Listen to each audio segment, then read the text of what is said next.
ট্রেলারগুলো দেখেই বোঝা গিয়েছিল স্পাইডারম্যান ব্র্যান্ড নিউ ডে নির্মাতারা সত্যি একটা দারুণ কিছু করতে যাচ্ছে। কি করেছে আসলে সেটা একে একে আমি আপনাদের সাথে শেয়ার করব। কোনো স্পয়লার থাকবে না, নো টেনশন। গল্পের সংক্ষিপ্ত অংশটাই আমরা কিন্তু ট্রেলারে দেখেছি অলরেডি। পিটার পার্কারকে পুরো পৃথিবী অলরেডি ভুলে গেছে, আর সেও যেন নিজেকে ভুলে গিয়ে পুরোপুরি স্পাইডারম্যান হিসাবে বাঁচতে শুরু করেছে। সে অপরাধের বিরুদ্ধে লড়ছে, নিজের স্যুট নিজে ডিজাইন করছে, আবার নিজের জীবনটাকে সে স্পাইডারম্যান হিসেবে কিন্তু কাটাচ্ছে। কিন্তু এরপরে তার জীবনে আসে একটা বড় সমস্যা। সেই সমস্যাটা হচ্ছে যে এমন একটা ভিলেন যে ইচ্ছা মতো ভাবে অন্য কারো শরীরে ঢুকে যেতে পারে, আর কোনো একটা অজানা কারণেই সেই স্পাইডারম্যানকে টার্গেট করছে। তার আসল উদ্দেশ্যটা আসলে কি, আর কিভাবে স্পাইডারম্যান পুরো ঘটনার সাথে জড়িত, সেটা জানতে হলে আপনাদেরকে অবশ্যই সিনেমাটা দেখে ফেলতে হবে। এখন যদি একটু পরিচালনার কথা বলি, তাহলে এই প্রথম আমরা টম হল্যান্ডের স্পাইডারম্যানকে অন্য একটা পরিচালকের হাতে কিন্তু দেখছি। সত্যি বলতে ফলাফলটা আসলে অনেক ভালো। জন ওয়ার্স যেভাবে স্পাইডারম্যানকে উপস্থাপন করেছিলেন সেটা অনেক ভালো ছিল, কিন্তু নতুন পরিচালক যেভাবে চরিত্রটাকে আসলে দেখিয়েছেন সেটা একেবারেই আলাদা। পুরো সিনেমাটাই অনেকটা বেশি স্টাইলিশ একটা ফিল দেয়, যেটা আসলে আমরা ট্রেলার দেখে বুঝতে পেরেছিলাম। বিশেষ করে স্পাইডারম্যানের প্রত্যেকটা সুইং করার যে দৃশ্যগুলো আছে এত সুন্দরভাবে দেখানো হয়েছে, সেই দৃশ্যগুলো কিন্তু বারবারই দেখতে মন চায়। যদি আপনি PS4 বা PS5 এর আপনি গেম খেলে থাকেন, তাহলে আপনি এই অনুভূতিটারও ভালোভাবে ফিল করতে পারবেন। সেই গেমে যেমন হচ্ছে ঘন্টার পর ঘন্টা সুইং করলেও বিরক্ত লাগে না, এই সিনেমার ক্ষেত্রেও সেম জিনিসটাই কাজ করে। স্পাইডারম্যানের সুইং দেখানোর জন্য নানা রকম ক্যামেরার অ্যাঙ্গেল ব্যবহার করা হয়েছে। কখনো তার নিজের চোখের দৃষ্টিভঙ্গি, আবার কখনো over of the shoulder shot দেখানো হয়েছে। আর প্রতিবারই দৃশ্যগুলো এতটাই জোস লাগে যে আপনার মনে হবে যে আপনি স্পাইডারম্যান। হ্যাঁ, আমি এই সিনেমাটা আসলে ইংরেজিতে দেখেছি এবং 3D-তে দেখেছি। সাধারণত আমি হচ্ছে 3D-র বড় ভক্ত না, কিন্তু এই সিনেমায় যে 3D সিস্টেমটা ব্যবহার করা হয়েছে সেটা মাইন্ড ব্লোয়িং। স্পাইডারম্যান যখন ওপর থেকে আসলে নিচে পড়ে, বা ওই যে গভীরতার যে অনুভূতি, সেটা কিন্তু আপনি ফিল করতে পারবেন। আপনার কাছে মনে হবে যে আপনিও পড়ে যাচ্ছেন। আবার যখন সে শহরের উপর দিয়ে সুইং করে, তখন মনে হবে যে আপনিও তার সঙ্গে যাচ্ছেন। এই অনুভূতিটাকে আরো বেশি বাড়িয়ে তুলতে আসলে নির্মাতারা অনেক ক্লোজ শট নিয়েছে। যেমন আসলে কোনো গাড়ি যখন উড়ে আসছে আর শেষ মুহূর্তে স্পাইডারম্যান এসে কাউকে বাঁচাচ্ছে, এইসব দৃশ্যগুলো আসলে শুধু টেনশন বাড়ায় না, দর্শককে পুরোপুরি সিনেমার ভিতরে ঢুকে দেয়। আরো একটা জিনিস আমার খুব ভালো লেগেছে, সেটা হচ্ছে যে স্পাইডারম্যানের অনেক শট এমন ভাবে নেওয়া হয়েছে যেন কোনো সাধারণ মানুষ হাতে ক্যামেরা নিয়ে সুইং করা দৃশ্যগুলো শুট করছে।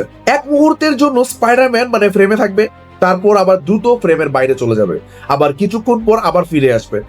এই অসংখ্য ক্যামেরা মুভমেন্ট গুলা পুরো দৃশ্যগুলোকে অনেক বেশি বাস্তব করে তুলেছে। জন ওয়ার্সের আগের সিনেমাগুলোতে স্পাইডারম্যান প্রায় সবসময় কিন্তু ফ্রেমের মাঝখানে থাকতো, কিন্তু এই পরিচালক একটা ভিন্ন পদ্ধতি ট্রাই করেছে, আর সেটাই এই সিনেমাটাকে আরো বেশি জীবন্ত করে তুলেছে। সত্যি বলতে যে এটা এমন একটা অনুভূতি যেটা ভাষায় বোঝানো আসলেই কঠিন, নিজে না দেখলে কোনোভাবেই বোঝা যাবে না। এবার যদি অ্যাকশনের কথা বলি, তাহলে সেটা খুবই খুবই অসাধারণ। নির্মাতারা খুব ভালোভাবেই জানেন যে কোথায় স্লো মোশন ব্যবহার করতে হবে, যাতে স্পাইডারম্যানের দ্রুততা, ক্ষিপ্রতা অনায়াসেই আপনারা ফিল করতে পারেন। আপনি একটু ধরেন যে অনেক ফাইটগুলো অনেক স্পিডে যাচ্ছে, ঠিক শেষ মুহূর্তে কয়েক সেকেন্ডের জন্য একটু স্লো মোশন অ্যাপ্লাই করা হয়েছে, যে কিভাবে স্পাইডারম্যান বুলেট এড়িয়ে গেছে, অথবা কিভাবে দুটো বিল্ডিং এর মাঝখান দিয়ে সে সুইং করে চলে গেছে। এগুলো খুব সূক্ষ্মভাবে করা হয়েছে। যখন সেই মুহূর্তগুলো আসলে পরিষ্কারভাবে আপনি যখন ভিজুয়ালে দেখতে পারবেন, তখন এটা আসলেই আপনার শরীরে কাটা দিবে। আরেকটা জিনিস যেটা আমাকে ভীষণ মুগ্ধ করেছে, সেটা হচ্ছে নিউ ইয়র্ক শহরকে যেভাবে দেখানো হয়েছে, বা কালার গ্রেডিং, তারপরে সিনেমাটোগ্রাফি আর পুরো ভিজুয়াল উপস্থাপনা এতটাই জোস যে প্রথমবার কোন সুপার হিরো সিনেমা আমার মনে হয়েছে যে নিউ ইয়র্ক সিটির একটা জীবন্ত চরিত্র। যেমন ব্যাটম্যানের সিনেমায় গথম সিটিকে শুধু একটা শহর না, বরং গল্পে একটা গুরুত্বপূর্ণ চরিত্র হিসেবে কিন্তু ফুটিয়ে তোলা হয়। ঠিক সেম অনুভূতিটাই এখানেও কিন্তু দেওয়ার চেষ্টা করা হয়েছে। আর আমার মতে স্পাইডারম্যান চরিত্রের জন্য এটা খুবই গুরুত্বপূর্ণ একটা সাইট ছিল। আপনি যদি আগের সিনেমাগুলো দেখেন, তাহলে সেই জিনিস কিন্তু এই জিনিসটা এত ভালোভাবে গুরুত্ব পায়নি। এবার জিনিসটা দেখে আসলে খুব ভালো লেগেছে। আর ভিএফএক্স এর ব্যবহার অনেক বেশি, কিন্তু কোথাও এটাকে অতিরিক্ত বা বিরক্তিকর কিন্তু আপনার কাছে ফিল হবে না। বিশেষ করে হালকের সবগুলো দৃশ্য কিন্তু একদম নিখুঁত লাগবে আপনার কাছে। শুধু মানে ভিএফএক্স এর উপর নির্ভর না করে বাস্তবতার ক্ষেত্রে অনেকটা মনোযোগ দেওয়া হয়েছে, বিশেষ করে স্পাইডারম্যানের স্যুটে। মানে পিটার যখন মাস্ক পরে কথা বলে, হ্যাঁ, তখন সত্যি আপনার মনে হবে যে মাস্কের ভিতর থেকে আপনি টম হল্যান্ড কথা বলছে। অনেক দৃশ্যে স্পাইডারম্যানের মানে চোখের যে একটা ভাবভঙ্গি অভিব্যক্তি আছে সেটা কিন্তু আপনি বুঝতে পারবেন। এবার যদি একটু গল্পের কথা বলি, মানে এখন পর্যন্ত যত স্পাইডারম্যান সিনেমা আমি দেখেছি তার মধ্যে এই সিনেমার গল্প বলার ধরনটা সবচেয়ে আলাদা।